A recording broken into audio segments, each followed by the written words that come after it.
il y a une chose primordiale que tu dois connaître quand tu veux faire le ramadan imanan wa ihtisaban, quand tu veux être proche d'Allah, quand tu veux te rapprocher de lui, quand tu veux voir tes prières exaucées, quand tu veux expérimenter la présence d'Allah avec toi pendant le mois de ramadan. Ce sont les noms de Dieu, Asma Allah al-Husna. Que nous dit Dieu dans le Coran? Lahul asma al-husna fad'uuhu biha. Il a les noms beaux, les beaux noms avec lesquels vous devez le prier. C'est-à-dire quand tu vas voir Allah pour lui demander quelque chose, tu vas le voir en étant déjà conscient de ses sifat, en étant conscient des caractéristiques d'Allah. Les caractéristiques d'Allah, elles sont dans les asma Allah. Donc, quand tu connais asma Allah al-Husna, c'est bon, tu connais, tu as découvert Dieu, tu as découvert Dieu. Tu peux pas prier Dieu, tu peux pas faire le ramadan de façon consciente, de façon investie, sans connaître les noms de Dieu. Il y a beaucoup de vidéos sur les noms de Dieu, il faut les regarder, il faut connaître qui est Dieu, il faut connaître qui est Dieu à travers les noms d'Allah. Ça va complètement changer ta relation à Allah, ça va complètement changer ta relation à la prière.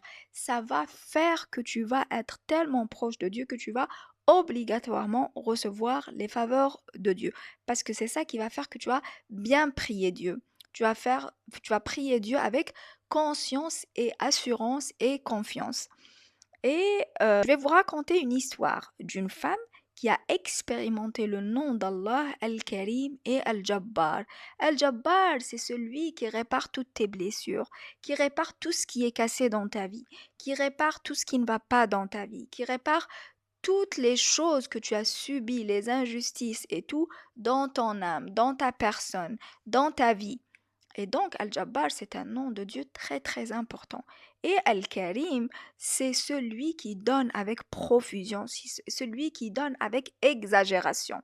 Donc, quand je vais faire le ramadan, je dois savoir avec qui je suis, je dois savoir qui je prie, je dois savoir qui je glorifie. D'accord?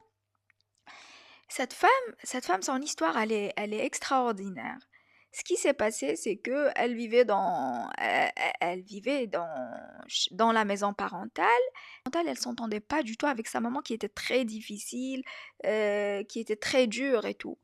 Et tout ce qu'elle voulait, cette femme, c'était de partir de la maison. Donc elle priait, elle disait, Mon Dieu, envoie-moi le premier mari, le premier homme qui vient me demander, je le prends, je me marie, je veux plus rester ici. Et alors, effectivement, il y a quelqu'un qui vient demander sa main, mais en tant que seconde épouse. Ça se passe dans les pays du Golfe. Il demande sa main en tant que seconde épouse. Elle se marie et elle part de la maison. Sa vie se transforme en enfer. Sa vie conjugale est un véritable enfer. Elle divorce et elle revient dans la maison de ses parents. Ce qui se passe, sa maman est encore plus dure avec elle et elle lui dit Tu t'installes au dernier étage, je ne veux pas te voir, je ne veux pas voir ton fils, parce qu'elle revient avec un garçon, avec un enfant. Je ne veux pas voir ton fils, je ne veux pas entendre parler de tes problèmes. Tu fais ce que tu veux, je ne te vois pas. Et donc, effectivement, elle s'installe au dernier étage. Elle raconte, elle dit que j'étais pire qu'avant. J'avais pas d'argent, j'avais pas de travail et j'avais un enfant à charge. J'avais très, très, très, très, très peu d'argent que lui donnaient ses parents. Ce qui se passe, elle raconte, elle dit qu'un jour, il y a sa tante qui vient, il y a sa tante paternelle qui vient les visiter, et elle ramène avec elle sa sœur, c'est-à-dire son autre tante, qui est malade. Elle a une maladie mentale. Elle a une maladie mentale, donc elle se contrôle pas, elle a besoin de prise en charge, elle a besoin de quelqu'un pour la surveiller, pour lui donner à manger, pour s'occuper d'elle. Cette femme, la femme divorcée, quand elle la voit, elle a pitié d'elle. Elle a pitié d'elle et elle dit à sa tante que voilà, elle peut rester ici, elle peut rester avec moi dans mon appartement au dernier étage et je vais m'occuper d'elle. Et quand elle commence à s'occuper de sa tante malade, elle se rend compte qu'elle est très difficile, qu'elle est complètement incontrôlable. Un jour, elle a failli blesser son fils avec un couteau. Enfin, plein de choses se passent avec cette fameuse tante qui a une maladie mentale. Elle raconte, elle dit qu'au bout d'un moment, elle s'est habituée à elle. Cette relation avec cette tante malade, le fait de s'occuper d'elle et tout, faisait qu'elle oubliait ses propres peines, elle oubliait ses propres problèmes. Le temps a passé et un jour, elle décide d'avoir son propre business et elle apprend comment on fabrique le savon traditionnel. Elle commence à apprendre à fabriquer son savon, elle prend des formations et elle apprend à commercialiser son produit et tout. Et ce qui se passe, c'est que son business explose, explose et elle commence à vendre partout et à tout le monde. Tout le monde veut acheter chez elle au point elle va avoir des employés, elle va recruter des employés, des filles qui vont travailler pour elle. Les filles qui viennent travailler pour elle, elles sont complètement dédiées à leur travail, elles veulent tout faire pour faire réussir le business de la fameuse femme qui avait divorcé. Et donc, elle est ultra contente, elle est très connue sur les réseaux sociaux. Et ça, c'est la première récompense d'Allah. Le fait qu'il a été généreux envers elle. Cette femme qui a été généreuse envers sa tante malade, qui s'est occupée d'elle, alors qu'elle n'avait rien du tout. Elle n'avait pas d'argent, elle n'était pas libre, elle avait son fils dont elle devait s'occuper et tout.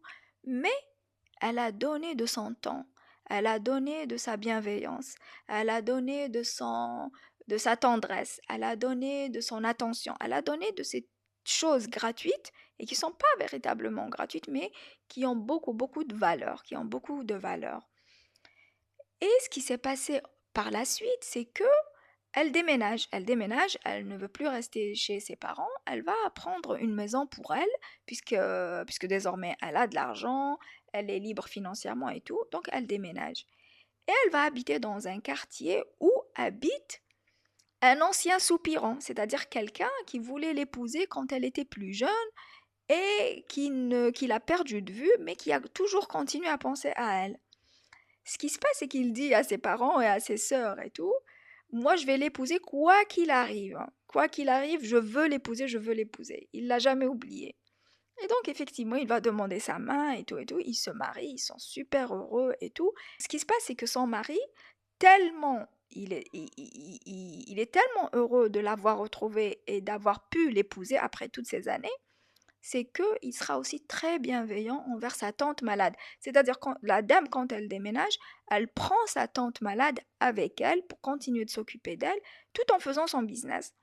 Et son mari l'aide dans cette affaire-là, le fait de s'occuper de sa tante malade. Et ce qu'ils font, c'est qu'ils vont continuer de s'occuper de cette dame et tout, jusqu'à ce qu'elle décède et qu'elle parte et tout. Et elle raconte que même son mari a été très triste. C'est une histoire vraie, hein, c'est une histoire vraie. C'est un homme très bienveillant et tout, et qui est très honnête, qui la raconte sur Internet. Donc moi, je vous la rapporte parce qu'elle est très belle.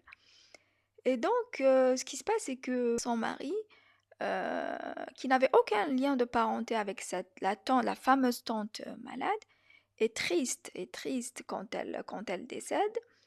Et ça la touche, cette bienveillance de son mari envers cette femme qui comptait pour elle.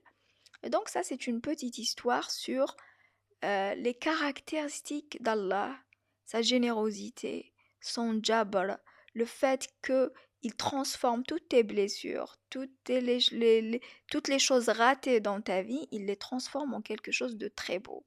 Il faut juste rester dans la confiance et toujours essayer aussi d'avoir ces fates Allah dans notre vie. C'est-à-dire, je sais qu'Allah est Karim, je veux qu'il soit Karim avec moi, je vais être Karim avec les personnes. Je vais être Karim avec les personnes qui sont dans le besoin. Je sais que Allah est Jabbar, je vais être Jabbar avec ou Jabbara avec les gens blessés, les gens qui ont besoin d'aide, les gens que la vie a brisé. Parce que la vie, elle est faite d'épreuves. Ça, on va pas l'oublier. C'est comme ça. Mais plus on connaît Dieu, plus on apprend plus on a une attitude qu'il faut avec la vie. Et Allah, ce qu'il va faire, c'est qu'il va nous aider. Il va nous aider. Il va être à nos côtés, à nos côtés. Plus tu fais confiance en Dieu, plus il va se manifester dans ta vie, plus il va t'aider, plus il va te récompenser. Mais il faut faire preuve de patience et surtout il faut connaître Allah. Donc tu ne peux pas aller commencer ton ramadan, tu ne peux pas être dans le ramadan sans faire cet effort de connaître les noms d'Allah. Parce que c'est comme ça que tu vas connaître Dieu, c'est comme ça que tu vas établir une relation avec Dieu. Voilà pour aujourd'hui, n'oubliez pas de liker, de vous abonner, de commenter et puis de partager le podcast pour que le maximum de personnes en profitent et de m'attendre dans le podcast prochain. À très bientôt.